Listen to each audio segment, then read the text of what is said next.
There are moments in life when you realize the people you trusted the most are the ones who would betray you. It's a feeling that comes too late, when it's almost impossible to go back and undo the damage. But what if, against all odds, you could take back control? What if you could fight back, not with strength, but with something deeper, something no one saw coming? Let's begin this journey together.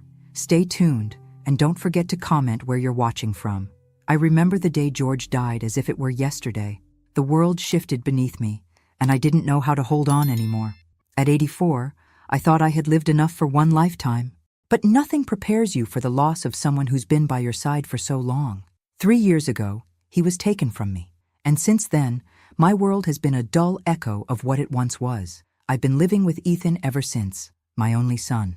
I always thought I'd grow old in the house George and I built together, surrounded by memories. But that was before Alzheimer's began its slow, insidious march through my mind. It started small, just a forgotten name or a misplaced key, but over time, it became harder to hide. I knew it was coming, and so did Ethan. At first, he was so kind. He helped me with things around the house, bringing me tea in the mornings, walking with me when my legs grew weak. I thought things might be okay, that we'd find a way through this new chapter together. But as the disease tightened its grip, something shifted in Ethan. His patience started to fray. The kind smiles turned into exasperated sighs. "Mom, you can't even remember where you put your glasses." His voice would snap, and I'd feel a wave of shame.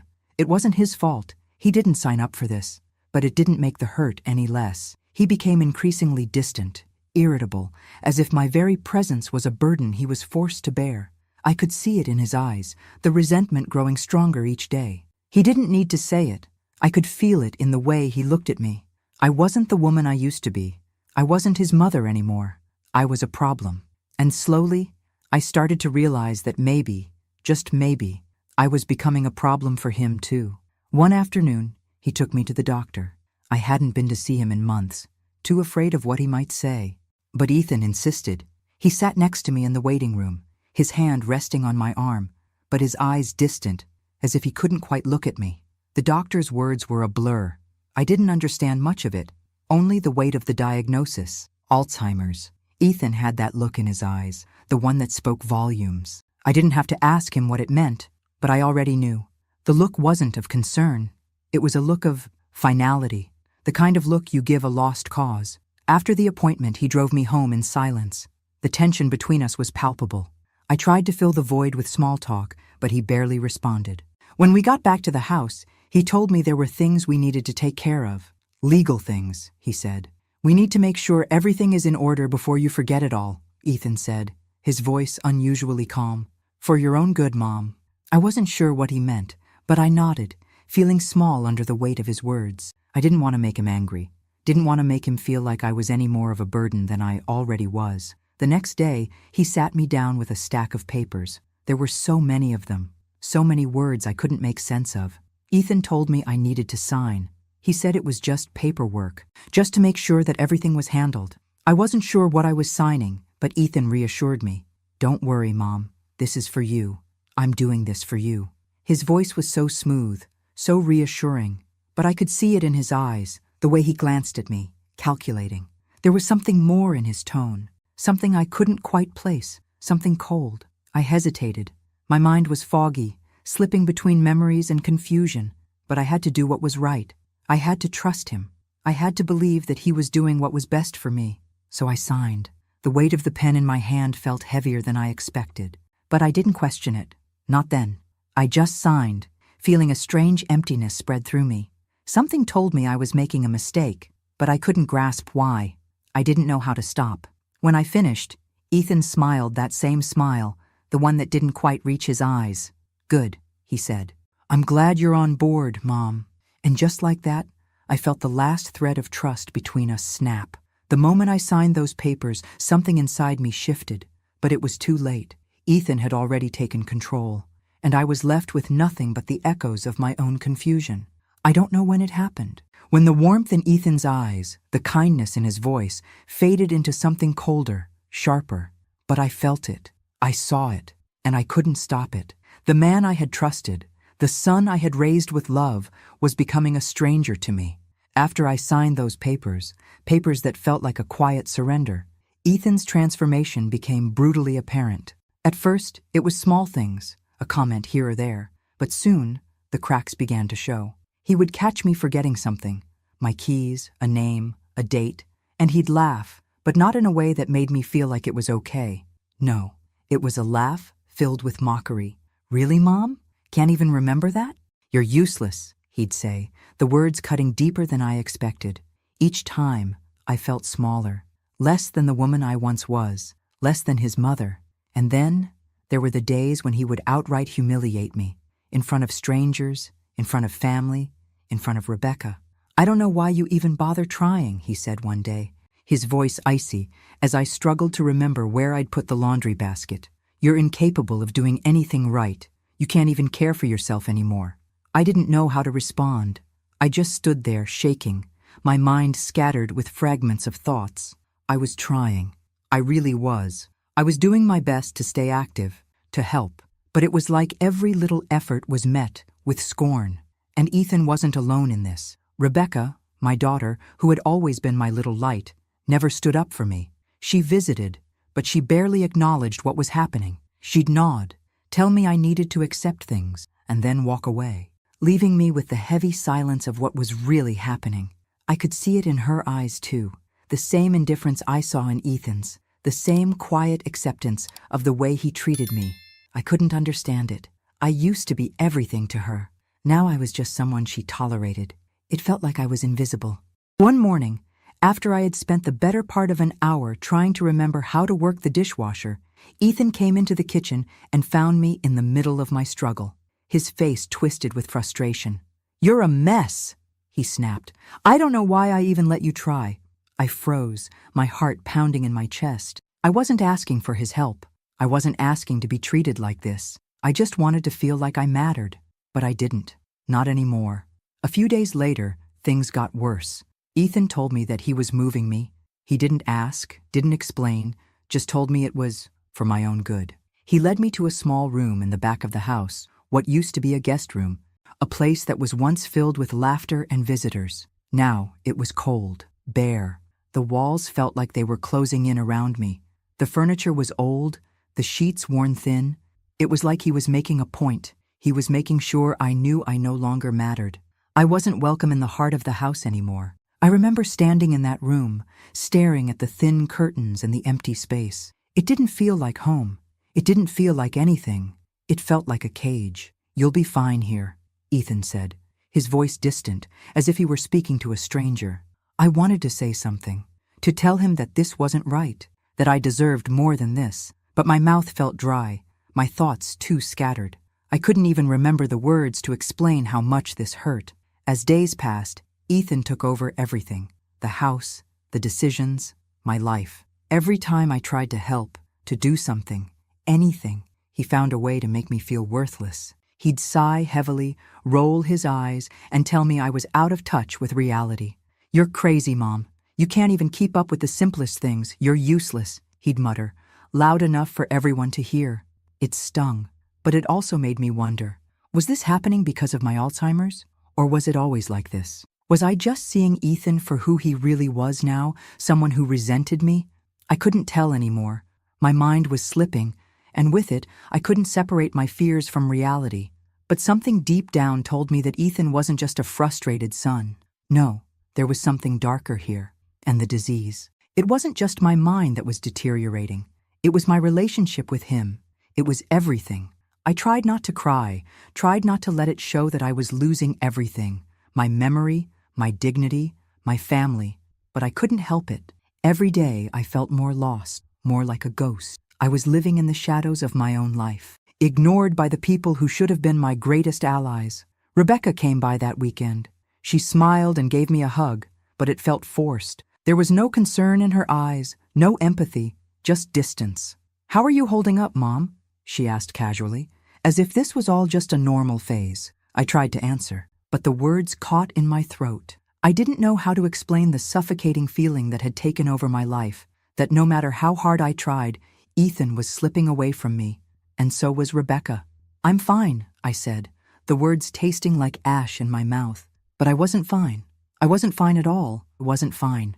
I spent the rest of the day in my small, isolated room, alone with my thoughts, alone with the sharp edges of my memories, the fading pieces of a life I used to recognize. The woman I had been, the mother I had been, felt like she was slipping further and further away. But in that quiet, in that emptiness, something stirred, a quiet spark of defiance. I wasn't sure how or when, but I knew I wasn't going to let this be my ending. Not like this.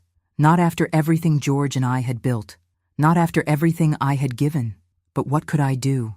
The day Ethan told me I was going to a nursing home was like any other. But this time, there was no pretense, no softness in his voice. It wasn't a suggestion. It wasn't a discussion. It was a decision. He told me it was for my own good, that I'd be better off somewhere I could get proper care, that I wouldn't be such a burden. He didn't ask how I felt about it. He didn't care. He just told me to pack a bag, and that's what I did. I could feel the numbness taking over, my mind swirling in confusion as I tried to process what was happening. It was all happening too fast. The house I once called home was slipping away, piece by piece. The man who was supposed to care for me, my son, was making decisions without even looking back. He drove me there in silence, a long, cold drive where I stared out of the window, watching the world pass by like a blur. I could feel a strange sense of dread building in my chest, but I didn't have the strength to fight it.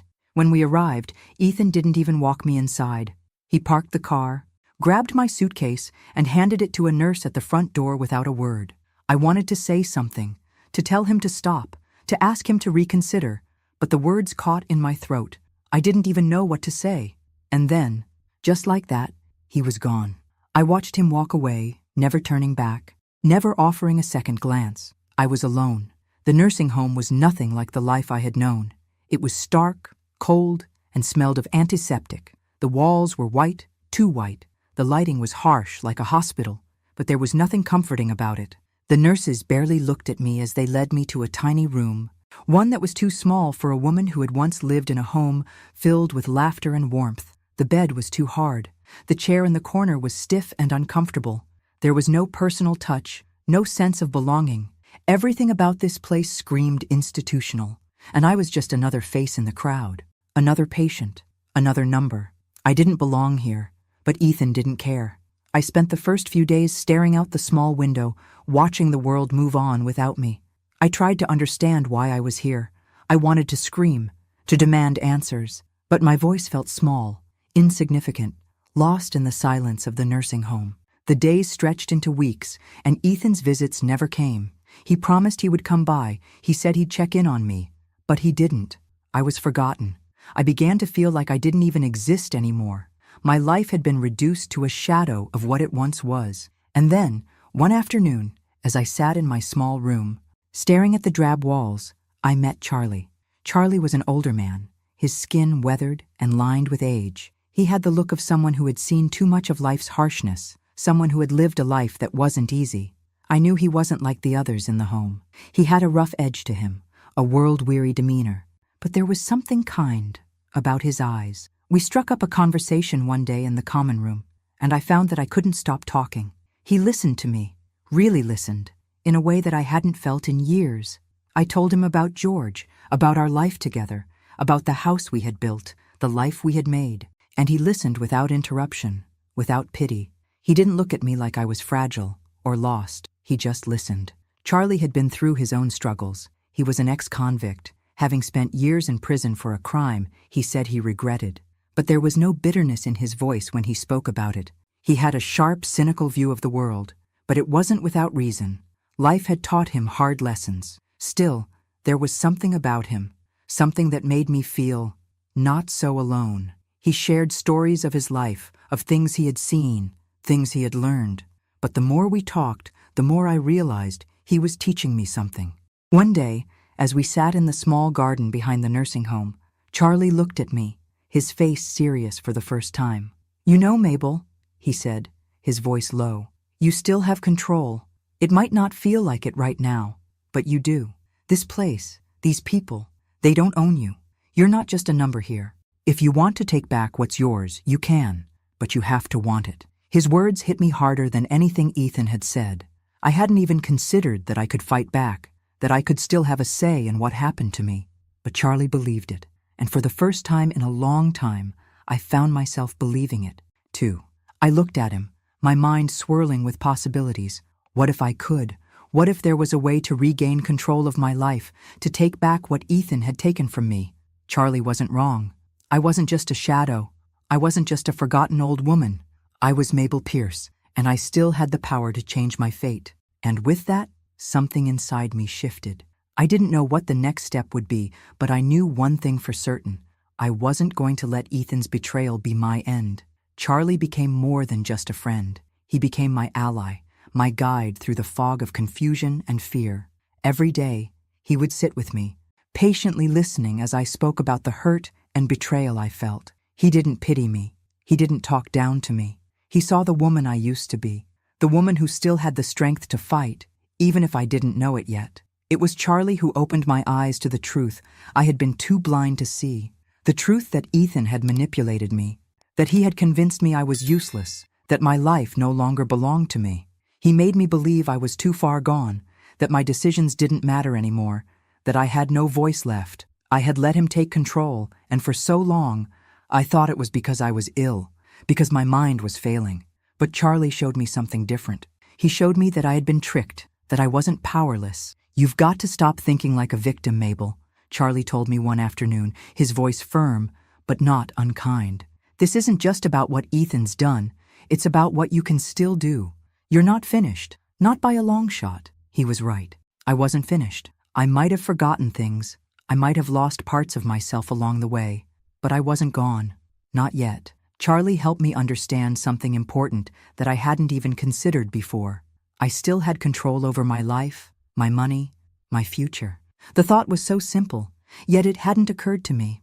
But there was more to it than just regaining control. There were documents. There were legal papers I had signed in my confusion, thinking they were just routine, thinking Ethan was looking out for me. But Charlie had a different perspective. He spoke about testaments, wills, and how they could be altered, changed, and how they were often manipulated by those with ill intentions. "You've got more power than you think," Charlie said, his tone low, like he was sharing a secret.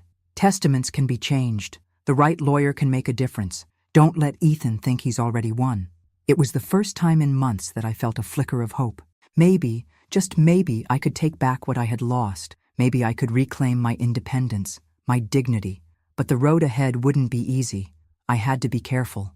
Ethan and David Lane were powerful, and they had manipulated me once. I couldn't let them do it again. In one of our long conversations, as we sat in the small garden behind the nursing home, something inside me started to stir. Memories I hadn't thought about in years began to surface. Memories of George, my dear, sweet George. I remembered his warnings. He had always been suspicious of Ethan, always uncomfortable with how much my son seemed to expect from me. He used to tell me, "Mabel, protect your independence. Don't let him take what's yours. He's got his eye on the wrong things. He's greedy. You have to be careful." I had brushed it off then, thinking George was just being protective, perhaps even paranoid. But now, in the quiet of this new life, those words rang louder than ever. Ethan had never been the man George thought he was. No, he had been worse, much worse. And now, looking back, I could see it all so clearly. Ethan had used my illness against me, convinced me to give him control, and I had done it without a second thought. But it wasn't too late. Charlie made me realize that, despite my illness, I wasn't beyond help. I could still change the course of things. I could still fight for what was mine. "You were never meant to give him everything," Charlie said one day, his voice quiet, but filled with conviction. "You gave him too much, but you can take it back. Mabel, it's not gone yet." The more I thought about it, the more I understood. The house, the money, everything I had once shared with George. It wasn't meant for Ethan to take without question. George had warned me. He had seen Ethan's greed, and now I saw it too. But I wasn't going to let him have it all. Not without a fight. Charlie had given me the strength to begin planning. The path wasn't clear, and I had no idea where it would lead. But I knew one thing. I had to act. I had to find the right lawyer, someone who could help me take control of what I had lost. I had to make sure Ethan didn't get away with this. But I also knew I had to be careful. Ethan was still my son, and he was dangerous. If I was too brash, Too quick, I could lose everything. So I started slowly, gathering information, looking at the documents I had signed. I started to remember things I had forgotten, things George had said. Slowly, the pieces began to fit together. I wasn't just some old woman who had forgotten her past. I was Mabel Pierce. I had a life, a history, a legacy to protect. And with Charlie by my side, I began to believe that maybe, just maybe, I could take back what was mine. It was time to fight back. With each passing day, clarity returned to me like a long-lost friend. Slowly, my mind began to regain its focus, the fog of Alzheimer's lifting just enough for me to see the path ahead. It wasn't easy. At times, I still felt lost in the confusion of my own thoughts, but I could no longer deny the fire that burned inside me. I wasn't going to sit back and let Ethan destroy everything George and I had worked for. Charlie had given me the tools to fight back. He helped me understand that I still had options, that there were people who could help me find my way out of this nightmare. It started with a phone call, a new lawyer, someone I could trust. We met in a small, dimly lit office downtown. The lawyer, a sharp woman named Linda, listened as I explained the situation. She was professional, kind, and most importantly, she believed in me. As we went through the documents I had signed with Ethan, the truth began to unravel. Every piece of paper, every signature, was a step toward my own betrayal. Ethan had manipulated me into transferring everything into his name, while I was none the wiser. But now, with Linda's help, I was starting to see the cracks in his plan. Charlie had been invaluable too. He helped me remember things George had said in the years before his death, conversations that had seemed so trivial back then, warnings George had given me about Ethan's greed and his intentions to control everything we had. George had told me to be careful, that I needed to protect my assets. I'd never listened closely enough, always thinking it was just his protective instincts as a husband. But now I realized how right he had been. I spent hours going through the legal documents, the bank statements, the transfer of assets, and bit by bit, I started piecing together the web of manipulation Ethan had spun. He'd convinced me to sign papers I didn't fully understand, papers that gave him control over everything. But now, with the right help, I could see the lies and the fraud. There were discrepancies, signatures that didn't match, dates that didn't make sense. Ethan must have thought I was too far gone to fight back. He didn't realize that, despite the disease, I still had a spark of the woman I once was. A woman who wouldn't stand for being treated like this. As I dug deeper, I found something even more troubling. David Lane, the lawyer who had helped Ethan with all the legalities, wasn't just an innocent bystander. No, he was part of the scheme.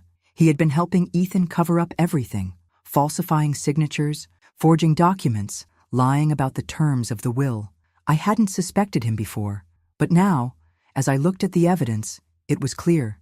David was as much of a manipulator as Ethan was. Charlie was the one who pointed it out. Ethan isn't the only one you need to worry about. That lawyer of his, David Lane, he's dirty. He's been covering up too much for too long. You need to dig into him. The more I uncovered, the more I realized just how deep the deceit went. David had thought I wouldn't notice. He thought that because I was aging and struggling with my memory, I would just let everything slide. But he was wrong. The day I finally confronted Ethan, was one I will never forget. He walked into my room with that same smug expression he had worn for the past few months, believing that I was completely under his thumb.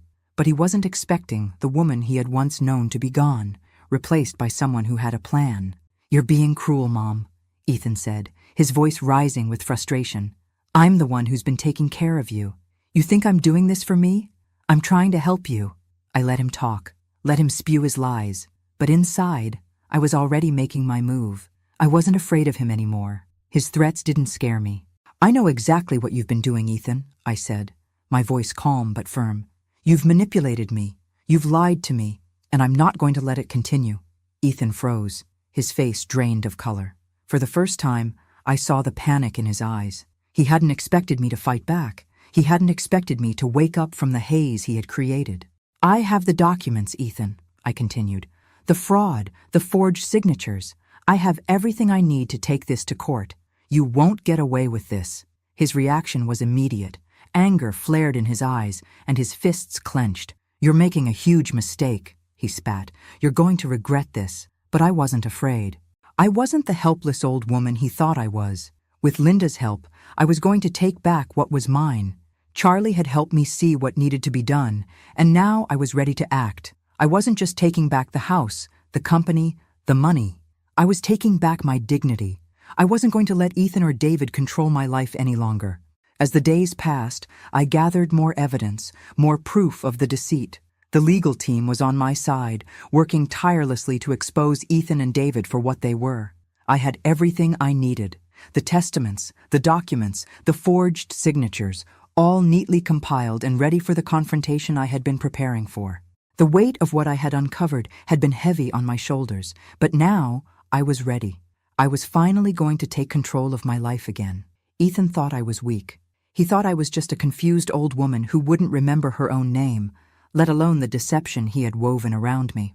For months, he'd manipulated me, twisted my trust into submission. But now I had proof, and I wasn't afraid anymore. I asked him to come over one afternoon. I kept my tone calm, controlled. Nothing about this was going to be rushed. He walked into my room like he owned the place, his usual air of superiority hanging over him. He still thought he had the upper hand. He still thought I was broken. "Mom, you wanted to see me?"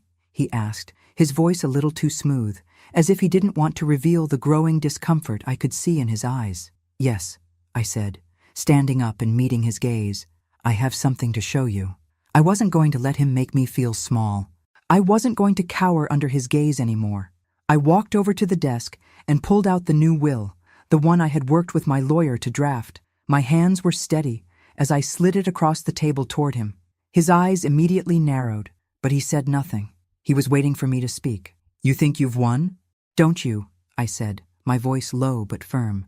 "You've been taking everything from me, manipulating me, using my own confusion against me."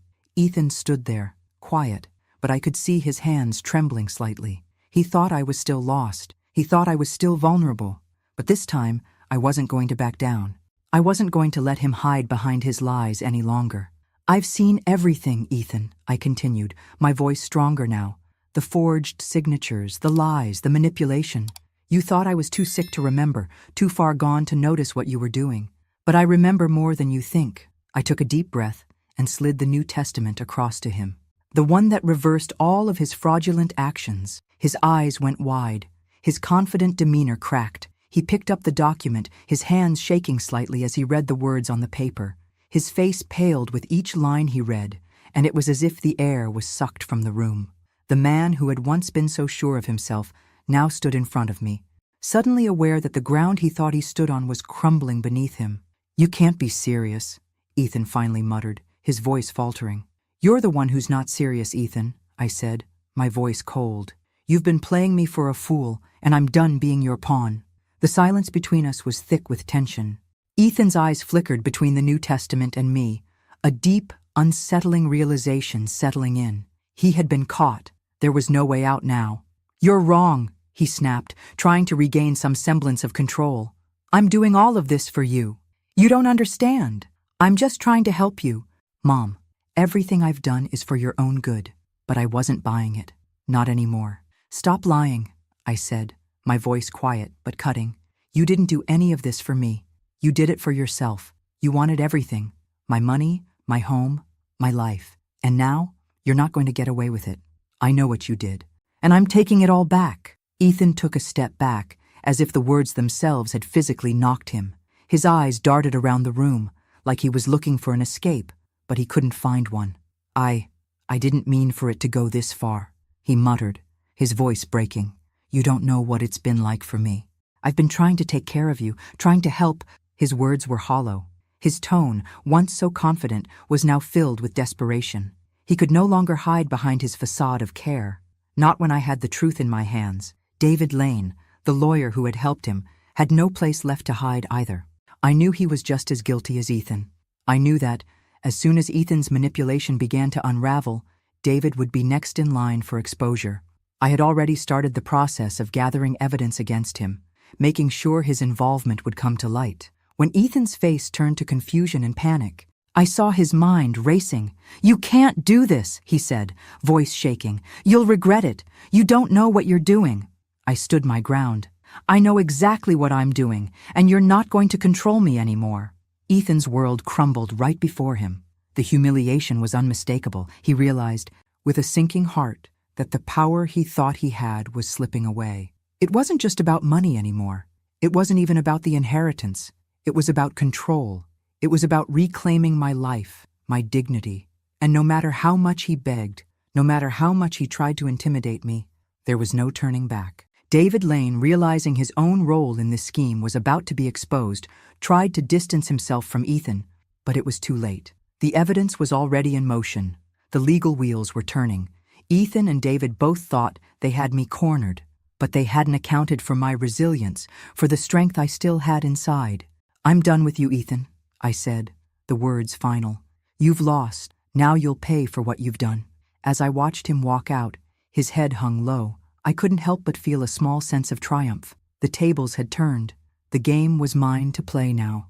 In the days following my confrontation with Ethan, a strange sense of clarity settled over me. I had taken control, not just of the inheritance, but of my life. I had reclaimed something that had been slipping away from me for so long, and the more I stepped into that newfound power, the more it seemed to fuel me. The legal documents were in my favor. The new will was in place, and I had a team of lawyers working tirelessly to expose Ethan and David for their manipulations. But I knew this was just the beginning. The fight wasn't over, not by a long shot. Charlie was still by my side, helping me navigate the legal maze that had once felt insurmountable. He was more than a friend now. He was my ally, my mentor in this fight for justice. Together, we sifted through the evidence, connecting the dots of Ethan and David's fraudulent schemes. With each passing day, the web of lies they had spun unraveled more, exposing the depths of their greed. The investigation was slow, methodical, and it would take time to gather everything we needed. But now, with new legal counsel and unwavering determination, I felt like I had the upper hand. For the first time in years, I wasn't afraid to face Ethan. He thought he had me cornered.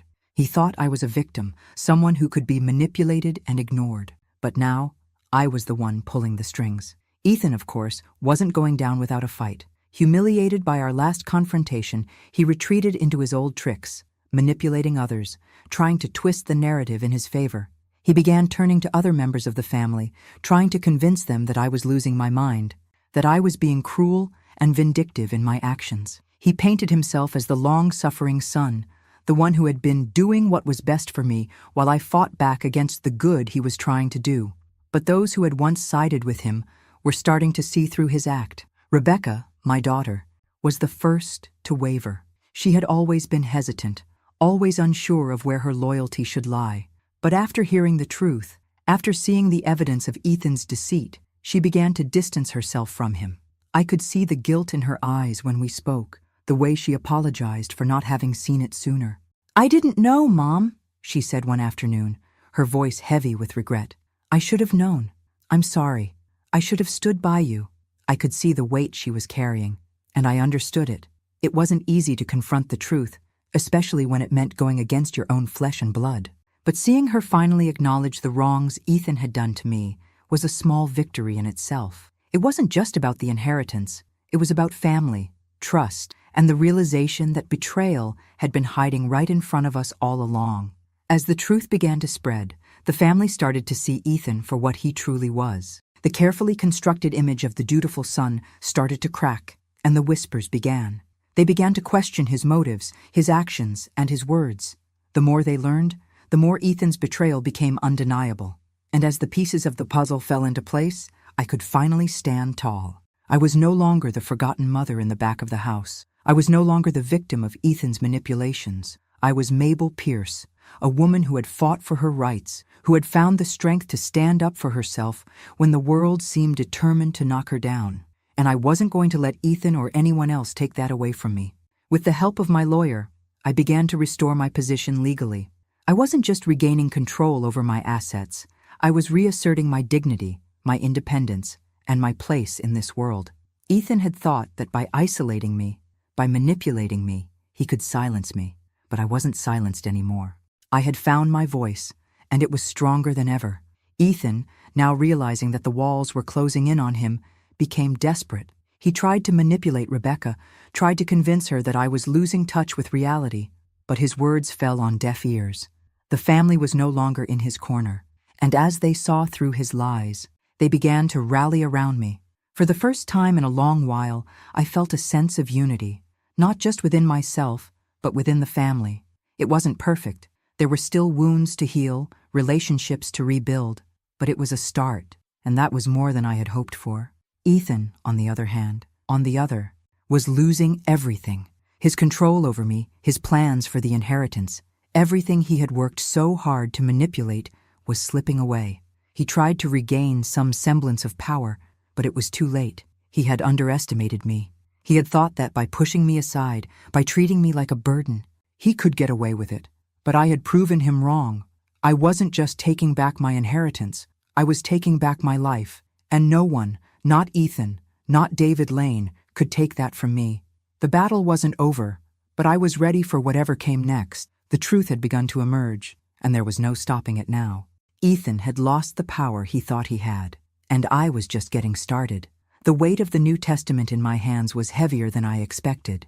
It wasn't just a piece of paper, it was my weapon, my declaration that I was taking back control of everything Ethan had stolen from me.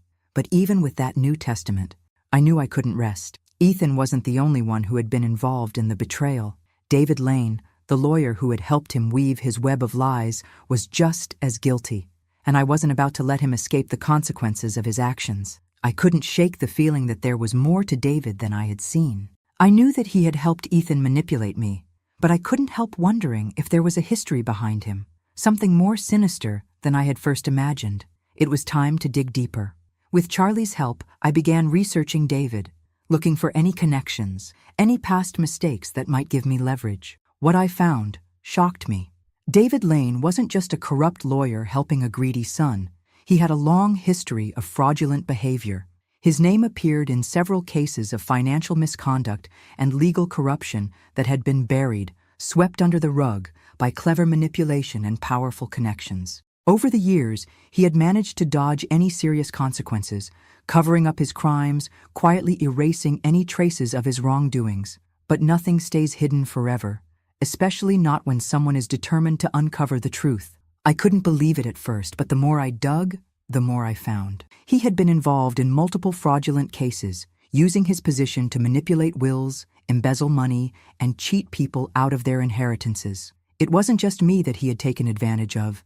It was countless others, their voices silenced by his carefully crafted lies. I had been just one in a long line of victims, but I wasn't going to be silenced. Not anymore. I wasn't just fighting for my inheritance. I was fighting to make sure David and Ethan couldn't hurt anyone else. With Charlie at my side, I began gathering evidence against David. We approached the right authorities, knowing that this wasn't going to be easy, but that it had to be done. It was the only way to ensure that Ethan and David would face the consequences of their actions. Charlie was invaluable during this time. His experience, his knowledge of people who operated in the shadows, gave me the tools I needed to build a case. We started compiling everything: old court records, testimonies from people who had been wronged by David, financial documents that proved the extent of his manipulations. Each piece of evidence brought us closer to exposing him for who he truly was. But it wasn't just about the legal battle. It was about taking back the power they had stolen from me. I had spent too long feeling helpless, too long letting them control my life. But now, with every piece of evidence I uncovered, I could feel the balance shifting in my favor. Meanwhile, Ethan was growing more desperate by the day. His pride had been shattered by my confrontation, and he could sense that the walls were closing in. He tried to manipulate other members of the family again, spreading lies about me, making up excuses for his actions. But it was clear, the support he once had was slipping away. His desperation made him more reckless, and as the truth began to emerge, he was losing more ground with every passing day. Rebecca, too, was coming around. It wasn't easy for her. She had spent so long torn between loyalty to her brother and the realization of what he had done to me. But now, as the evidence against him mounted, she couldn't deny the truth any longer. Slowly but surely, I could see her start to distance herself from Ethan. The guilt she had carried for so long was starting to lift, and she was beginning to understand that her support needed to lie with the truth. not with the person who had betrayed us both. In many ways, the battle for my inheritance had become a battle for my family. I wasn't just fighting for money or property anymore. I was fighting to restore the bonds that had been broken, to prove to Rebecca that she didn't need to carry the weight of her brother's lies, to show her that, in the end, family isn't about blind loyalty. It's about honesty, trust, and standing up for what's right. David, meanwhile, was starting to feel the pressure. The authorities had begun their investigations, and it was only a matter of time before his past caught up with him. He had thought he could walk away unscathed, but now he could see that there were people who weren't going to let him get away with his crimes. He was isolated, cornered. His connections were no longer enough to protect him. The more I exposed, the more I manipulated the situations to my advantage. Every new piece of evidence was another nail in Ethan and David's coffins. They hadn't expected me to be a threat. They hadn't expected me to rise from the ashes, to fight back when they thought I had nothing left. But I had learned from George's warnings, and from everything I had been through, that the real power lies in not giving up, even when the world wants to push you down. I wasn't going to stop, not until both Ethan and David paid for their betrayal. The final pieces were falling into place. The truth was out there, and the people who had tried to silence me, who had taken advantage of my vulnerability, were going to answer for what they had done.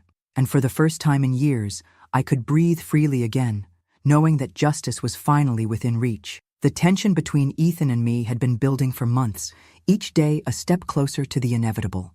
I had played my hand carefully, each move calculated, but now it was time for the final blow.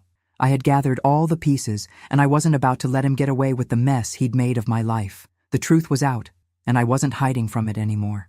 It all came to a head during a family meeting, one Ethan had insisted on. Convinced he could still manipulate everyone into thinking he was the victim.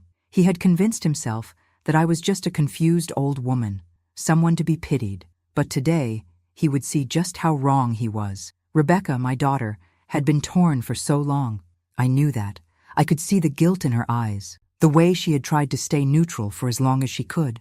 But the truth had a way of finding its way to the surface, no matter how hard you tried to bury it. And when Rebecca finally saw the evidence, when she saw the extent of Ethan and David's betrayal, her loyalty shifted. She knew, deep down, that I was right all along. "I'm with you, Mom," she said quietly, her voice thick with emotion, her eyes filled with regret for not realizing sooner. I should have listened. Her words were like a breath of fresh air. It wasn't just the legal victory I was after. It was the emotional victory. To have my daughter standing by my side again, truly standing by me, was something I hadn't even dared hope for. The day of the meeting, Ethan arrived early, full of his usual arrogance, expecting to once again manipulate the situation in his favor. He sat across from me, his gaze cold, calculating. He was still holding on to the belief that he could control the narrative, that he could make everyone see him as the good son, the one who had been doing all of this for my own good. "Mom, you've got to stop this," Ethan began, trying to put on his most sympathetic tone, his eyes scanning the room for any signs of weakness. "You're making a huge mistake. I've been taking care of you. You've never had to worry about anything. All I've done is for you." I couldn't even look at him without seeing the lies, without seeing the years of manipulation he had put me through. The words he was speaking now were the same ones he had been saying for months, but they were falling flat. I wasn't listening anymore. It was time to end this once and for all. I stood up, calm and steady, the papers I had been carefully organizing placed firmly in my hands. The silence in the room was deafening, and I could feel all eyes on me, waiting. "I know exactly what you've done, Ethan," I said, my voice strong, unwavering. "I know about the fraud, the forged documents, the way you've been manipulating me and the family for months. You've taken advantage of my illness, and you've lied, cheated, and stolen everything you could from me." Ethan's face shifted, the mask slipping, replaced by panic. "What are you talking about? You don't know what you're saying." "I know exactly what I'm saying," I replied, stepping forward, letting the weight of the truth sink in.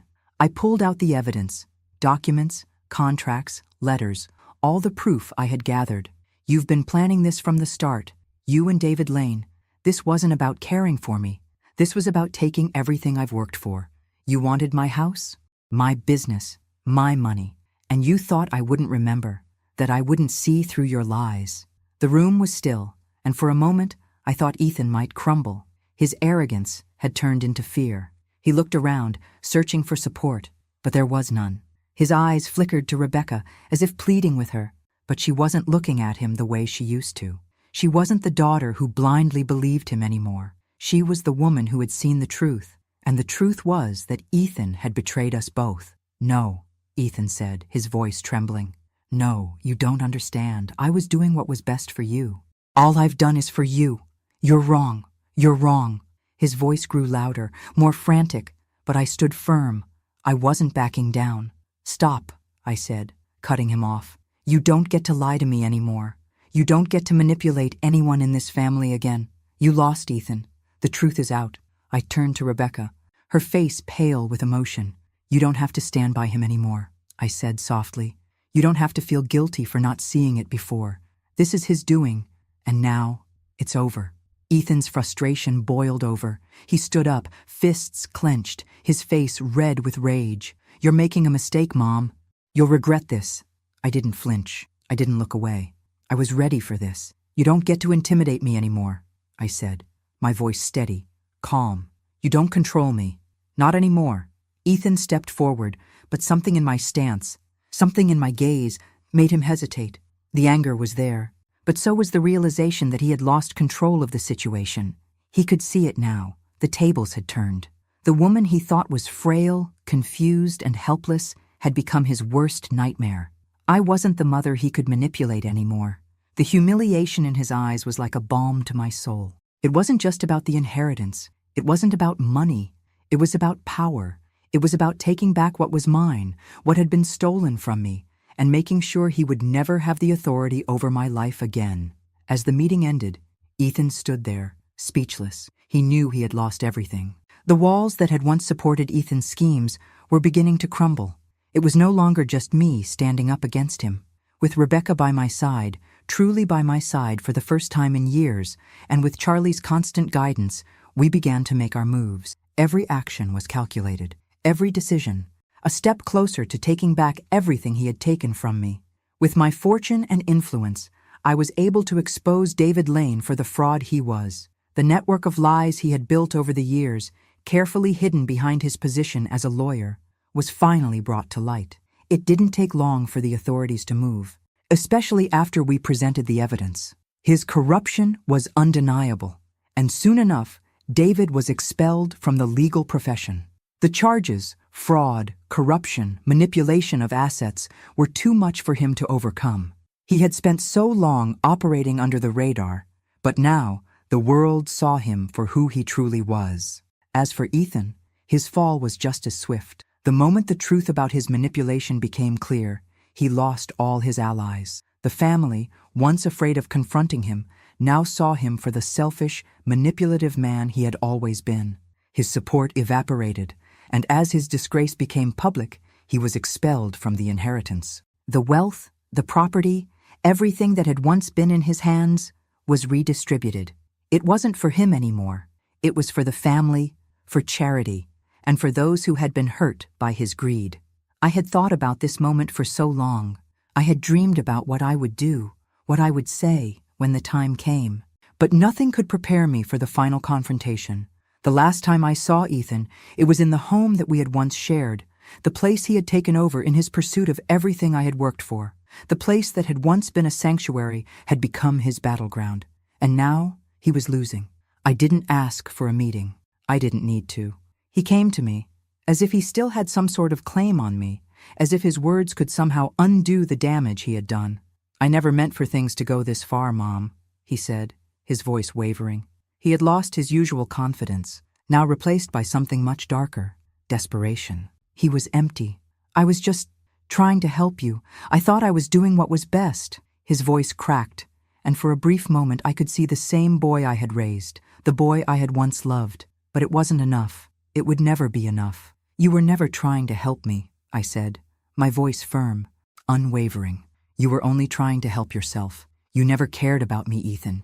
You only cared about what I could give you." He took a step forward, as though hoping my words could be taken back, as though he could turn the clock back to a time when he could manipulate me, when I would have believed his lies. "I'm sorry, okay? I've made mistakes. I'll make it right. Please," he begged, his voice now a whisper. His eyes were wide, desperate. "I can fix this. Just, please, forgive me." It was pathetic. The same man who had used my confusion against me, who had played me for a fool, was now begging for my forgiveness. But I had learned something in this battle for control. I had learned that forgiveness wasn't something he deserved. It wasn't something that could erase what he had done. "You don't deserve my forgiveness," I said, my voice colder than it had ever been. "You don't deserve anything from me. You've taken everything, my trust, my love, my life, and used it for your own gain. You think you can just say sorry and expect it all to be forgotten? You can't. You've crossed a line, Ethan, and you can't come back from it." He staggered back, his face filled with disbelief. "But I wasn't finished. You've lost all of it. The inheritance, the money, the family, everything you thought you had, it's gone. And I'm done. You're done." I felt the weight of the words in my chest, but they felt good. They felt like a finality I had been waiting for. I wasn't just taking back what was mine. I was finally freeing myself from the grip he had held over me for so long. He stood there, frozen, as if hoping that I would say something to take it all back. But I couldn't. I had given him every chance. I had loved him, tried to protect him, tried to believe in him. But he had shown me who he really was, and that man didn't deserve a place in my life. I turned away from him, walking towards the door, and when I looked back one last time, I saw him standing there, defeated. He had lost everything, and I was done. "Goodbye, Ethan," I said, my voice steady. "Don't ever come back." The silence in the room after I left felt deafening, but it wasn't a silence of regret. It was a silence of closure. For the first time in years, I felt truly free. Ethan was no longer a part of my life. The man who had manipulated me, who had tried to control me, was gone, and I was finally taking back what was mine. I was done. The battle was over, and I had won. With Ethan and David's downfall complete, Mabel was finally free to embrace the life she had fought so hard to reclaim. No longer trapped in the shadows of her past, she began to take control in every sense. Her inheritance was hers again, and with that came a new sense of purpose. The once sterile walls of the nursing home were replaced by a home that reflected her true self, warm, inviting, and full of life. The fog of confusion from the Alzheimer's seemed to clear a little more each day, and for the first time in years, Mabel felt in control of her destiny. Charlie remained by her side, a loyal friend who had helped her navigate the darkest of times. Together, they had built a foundation, a cause that would help the elderly who had been neglected and forgotten, just as she once had been.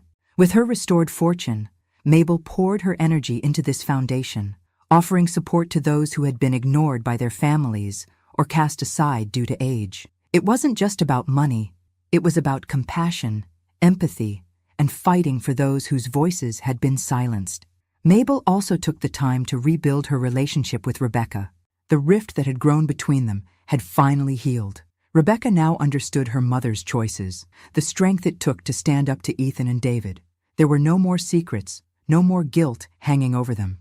As mother and daughter, they forged a bond stronger than ever, united not just by blood, but by the shared experience of overcoming betrayal and injustice. Ethan, now a shadow of the man he had once been, no longer had any power over Mabel. The lies he had told, the manipulations he had orchestrated, everything had been exposed. He was left with nothing, stripped of his wealth, his influence, and most of all, his dignity. His attempts to gain sympathy fell on deaf ears, as the family saw him for what he truly was. Mabel, however, stood tall, a woman who had taken back her life and, in doing so, had dismantled the legacy of deceit that Ethan and David had tried to build. As the dust settled, Mabel's life began to take on a new rhythm. She found peace, not in the fortune she had recovered, but in the wisdom she had gained through it all. Her experiences became a source of strength, and she used them to help others. Mabel became a respected figure, not just for her wealth, but for her resilience, her ability to rise above the circumstances that had nearly broken her. She began giving lectures on topics that had once seemed distant to her, on estate fraud, elder abuse, and empowerment for the elderly. She shared her story with anyone who would listen, determined to make sure that what happened to her wouldn't happen to anyone else. She spoke not from a place of bitterness, but from a place of deep understanding, because she had lived through it, and she had come out the other side stronger than ever. The final scene of Mabel's story unfolded at a charity event, a celebration of everything she had built. Standing beside her daughter, Rebecca, and her loyal friend, Charlie, Mabel smiled with pride.